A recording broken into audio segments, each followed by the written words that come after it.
कहानी की शुरुआत ब्लैक रॉक नाम की एक साइंस लैब से होती है, जहां कंपनी अपने नए रोबोटिक सूट की प्रेजेंटेशन दे रही थी। यह सूट एक आम आदमी को बहुत ज्यादा ताकतवर बना सकता था, यहां तक कि यह बॉम्ब धमाके को भी झेल सकता था। यह प्रेजेंटेशन देने की जिम्मेदारी कंपनी की चीफ इंजीनियर एमी की थी, और उसकी इसी प्रेजेंटेशन ने क्लाइंट को बहुत ज्यादा प्रभावित भी किया। पर क्लाइंट को यह डर था कि कहीं इस सूट को पहनने वाले ने अगर उन्हें धोखा दे दिया तो उन्हें बहुत ज्यादा नुकसान हो सकता है। पर एमी ने उन्हें विश्वास दिलाया कि वो लोग अपने वियर सिस्टम की मदद से दुनिया के सबसे बेहतरीन फाइटर्स को काम पर रखेंगे। यह सुनकर उस क्लाइंट की सारी चिंता दूर हो गई, और उसने डील को पक्का करने के लिए हेड साइंटिस्ट डॉक्टर ओवन को बधाई दी। क्लाइंट के जाने के बाद डॉक्टर ओवन ने एमी को अकेले में बताया कि उन्होंने सच में एक दो धारी तलवार बनाई है। अगर यह किसी गलत आदमी के हाथ लग गई तो वह दुनिया को तबाह कर सकता है। पर एमी ने डॉक्टर ओवन को इतनी चिंता न करने को कहा। उधर एक सिक्योरिटी टीम अपने हथियार तैयार करने में लगी थी, और आज इस टीम का काम था अपने बॉस एंथनी को बचाना। असल में एंथनी ने एक ऐसी खोज की थी जिसकी मदद से दुनिया में पेट्रोल का इस्तेमाल बहुत कम हो सकता था, और इसीलिए अब बड़े बड़े तेल के व्यापारी एंथनी की जान के पीछे पड़े थे ताकि वह इंटरनेशनल कॉन्फ्रेंस में इस आविष्कार का खुलासा न कर सके। उस सिक्योरिटी टीम का हेड लवंग नाम का एक आदमी था, जो एक एक्स आर्मी ऑफिसर होने के साथ साथ एंथनी का बहुत पुराना दोस्त भी था। इसके बाद वो लोग उस कमरे से बाहर निकले, पर उसी समय एक गार्ड के ईयरपीस में कुछ अजीब सी आवाज आ रही थी, और तभी ये गोली सीधा आकर उसके गले पर लगी, जिसके तुरंत बाद वहां ग्रेनेड से एक धमाका भी हुआ। जब लुंग ने ऊपर देखा तो उसकी नजर हिटमैन की एक टीम पर पड़ी, जो गार्ड्स पर अंधाधुंध गोलियां चला रहे थे। तभी एक गार्ड ने फ्लैश बॉम्ब से एक धमाका किया, जिसका फायदा उठाकर लुएंग एंथनी और बाकी गार्ड्स के साथ वहां से भाग गया। पर फिर सीढ़ियां उतरते वक्त भी उनके ऊपर हमला हुआ, जिसमें कई गार्ड्स जख्मी हो गए। लेकिन फिर भी किसी तरह लुवांग एंथनी को लेकर दूसरे फ्लोर पर पहुंच गया, जहां काफी सारे लोग मौजूद थे। पर तभी दो हमलावरों ने वेटर का रूप लेकर उन पर हमला कर दिया, जिसके बाद लवंग ने अपनी जबरदस्त फाइटिंग स्किल्स का इस्तेमाल करके उन्हें पीटना शुरू कर दिया। साथ ही उसने जल्दी से एंथनी को वहां से भागने को कहा। लेकिन बदकिस्मती से एंथनी एक ऐसे कमरे में पहुंच गया जहां पहले से ही कुछ लोग चाकू लेकर उसका इंतजार कर रहे थे।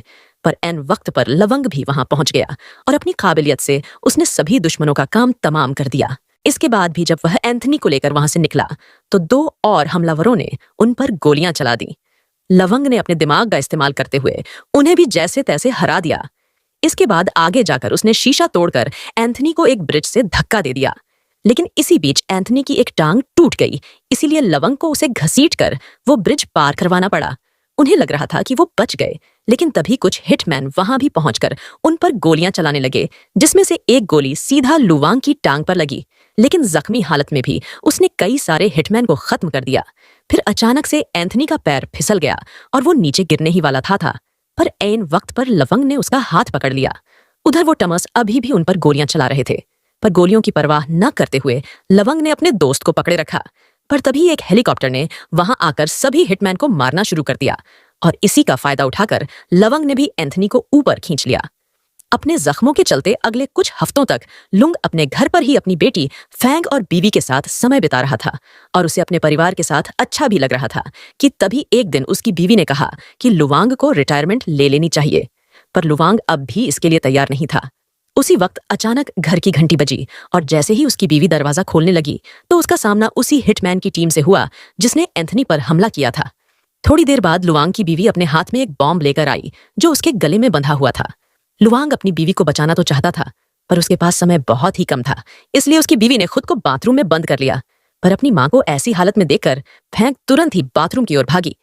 लुवांग भी आगे बढ़ने की कोशिश कर रहा था, पर तभी उस बॉम्ब के धमाके ने उसकी बीवी की जान ले ली। 1 साल बाद अब लुवांग एक इलेक्ट्रिशियन के तौर पर काम करता था, और अब वह अपनी बेटी के साथ एक छोटे से घर में रहता। वहीं वैंग को भी उस बम धमाके में काफी चोट आई थी, और अब वह छड़ी का सहारा लेकर चलती थी। एक रात खाना खाते वक्त लवंग को फैंग के डॉक्टर का फोन आया, जिसने उसे बताया कि असल में फैंग के दिमाग में एक क्लॉट था, जिसे हटाने के लिए उन्हें जल्द से जल्द एक ऑपरेशन करना होगा, और अगर ऐसा नहीं किया गया तो फैंग की मौत भी हो सकती है। इसके बाद हम एमी को देखते हैं, जो एक क्लब में पार्टी कर रही थी, और उसी क्लब में लवंग भी अपना काम कर रहा था। काफी ज्यादा शराब पीने के बाद एमी बाथरूम की तरफ गई, जहां एक आदमी की नजर उसके ऊपर पड़ी, और उसने भी एमी का पीछा करना शुरू कर दिया। उधर अपना काम खत्म करने के बाद लवंग क्लब के मालिक के पास अपने पैसे लेने पहुंचा। इसके बाद जैसे ही एमी बाथरूम से बाहर निकली, तभी उसके सामने वही आदमी आ गया जिसने तुरंत ही एमी के साथ जबरदस्ती करना शुरू कर दिया। पर उसी समय लवंग भी पास से ही गुजर रहा था और एमी की आवाज सुनते ही वो वहां पहुंच गया और उसने तुरंत ही उस आदमी को पीटना शुरू कर दिया। वो उसे मारते हुए वापस क्लब में ले आया, जहां उस आदमी के काफी साथी भी मौजूद थे। उन्होंने भी लुंग पर हमला कर दिया, पर अपनी लड़ने की काबिलियत से लुंग ने बड़ी ही आसानी से सबको पीट पीट कर खत्म कर दिया।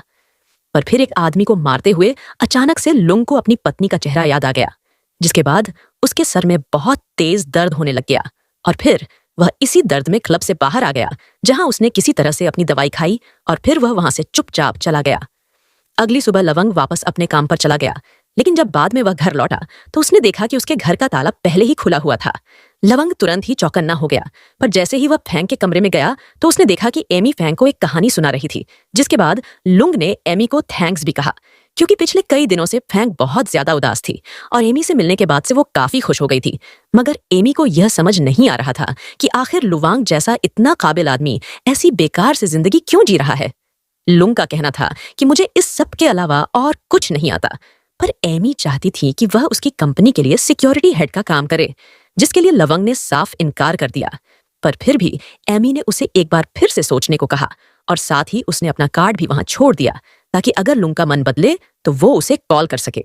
जैसे ही एमी वहां से निकलने वाली थी तो उन्हें फैंग के कमरे से एक आवाज आई और जब वो दोनों वहां पहुंचे तो उन्होंने देखा कि फैंग जमीन पर पड़ी हुई थी। लुंग बहुत ज्यादा डरा हुआ था, पर फिर एमी ने तुरंत ही फैंग को एक इंजेक्शन लगाया, जिसके बाद वह वापस से होश में आ गई। अगले दिन लुंग को फैंग के डॉक्टर का फोन आया, जिसने उसे बताया कि किसी अनजान आदमी ने फैंग के इलाज के पैसे भर दिए हैं। और जब वह घर वापस पहुंचा तो उसने देखा कि फैंग आराम से सो रही थी। इसके बाद वह तैयार होकर एमी से मिलने ब्लैक रॉक की लैब में पहुंच गया। सबसे पहले लवंग ने इलाज के पैसे भरने के लिए एमी का धन्यवाद किया, पर एमी ने सीधा उसे रोबोटिक सूट के बारे में बताया और वह चाहती थी कि लुंग इस सूट का पायलट बने। और फिर लुंग ने एमी को बताया कि मुझे पीटीएसडी है, जिसका मतलब यह था कि कभी कभी लड़ाई करते वक्त उसे अपनी पत्नी की मौत याद आ जाती है, जिसके बाद वह कुछ भी करने लायक नहीं रहता। पर रेमी ने बताया कि मैं तुम्हारे बारे में सब जानती हूं, चिंता मत करो।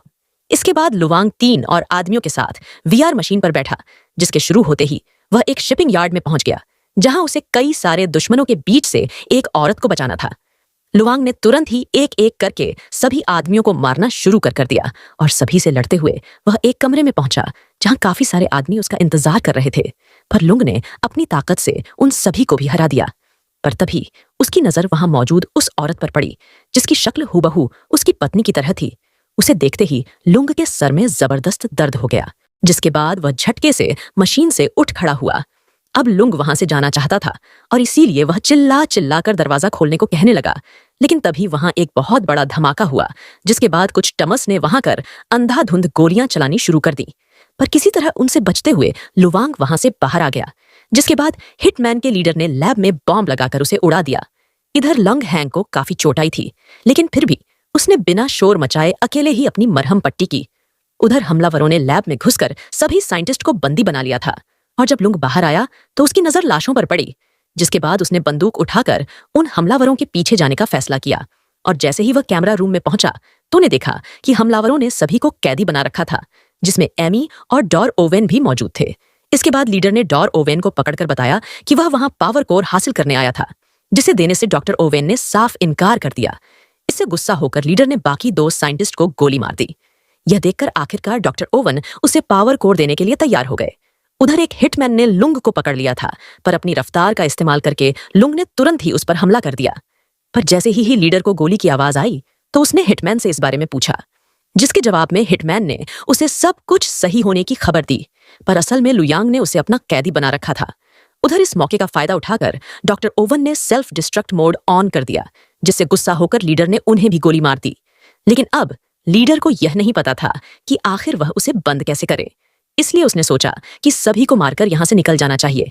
पर तभी लुंग ने फायर अलार्म चालू कर दिया, जिसके बाद लीडर ने अपने कुछ आदमी को इसकी वजह ढूंढने के लिए भेजा। उधर अपने साथियों की जान बचाने के लिए एमी ने सेल्फ डिस्ट्रक्शन रोकने का फैसला किया। इधर लुंग ने एक हिटमैन को मारकर उसके कपड़े पहन लिए, लेकिन तभी कुछ दूसरे हमलावर उसकी ही ओर बढ़ रहे थे, इसलिए लुवांग ने फायर एक्सटिंग्विशर फेंक कर धमाका कर दिया, जिसका फायदा उठाकर उसने 2 आदमियों को तो मार दिया और वहीं तीसरे आदमी को लगा कि वह उनका ही साथी है। पर लुंग ने तुरंत ही उसे भी गोली मार दी। उधर एमी सेल्फ डिस्ट्रक्ट मोड को बंद करने में लगी हुई थी कि तब लीडर को पता चल गया कि कोई उन्हीं जैसे कपड़े पहनकर उसी के आदमियों को मार रहा है। इसलिए लीडर ने लुंग से अपने रेडियो के जरिए बात करना शुरू कर दिया। उधर लुंग भी लीडर तक पहुंचने की कोशिश कर रहा था, पर रास्ते में उसका सामना 3 हमलावरों से हुआ। इन 3 में से एक हमलावरों का कैप्टन भी था और उसने लुंग को देखते ही अपना मास्क उतारने को कहा। और जब लुंग ने ऐसा नहीं किया तो उसने तुरंत उसके ऊपर बंदूक तान दी। पर लुंग ने उनके कुछ करने से पहले ही उनके ऊपर हमला कर दिया।